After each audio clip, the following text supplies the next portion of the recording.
మన ఇళ్లకు పరిశ్రమలకు విద్యుత్ రావడానికి ఉపయోగించే బొగ్గు పర్యావరణంపై ఎలాంటి ప్రభావం చూపుతుందో తెలుసా?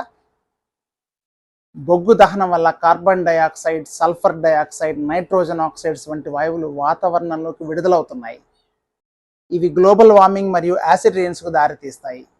బొగ్గు దహనం వల్ల కార్బన్ డయాక్సైడ్ ఎక్కువగా విడుదలయ్యి భయంకరమైన క్లైమేట్ చేంజెస్కి ప్రధాన కారణం అవుతోంది. బొగ్గులో ఉండే హెవీ మెటల్స్ అయిన పాదరసం, ఆర్సెనిక్ మొదలైనవి నీటిలో కలిసి జీవరాశులపై ప్రతికూల ప్రభావం చూపుతున్నాయి.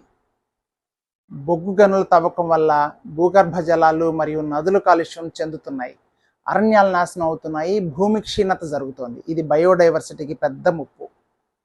బొగ్గు దహనం వల్ల వచ్చే కాలుష్యాలు శ్వాసకోశ సమస్యలు, ఊపిరితిత్తుల వ్యాధులు, హృదయ సంబంధ సమస్యలకు దారితీస్తున్నాయి. బొగ్గు వాడకం మన విద్యుత్ అవసరాలు తీర్చినా కూడా పర్యావరణం మరియు ఆరోగ్యానికి తీవ్రమైన ముప్పు వాటిల్లుతోంది. శాశ్వత పరిష్కారం ఏంటంటే పునరుత్పాదక శక్తి వనరులైన సోలార్ ఎనర్జీ, విండ్ ఎనర్జీ వైపు మారటం.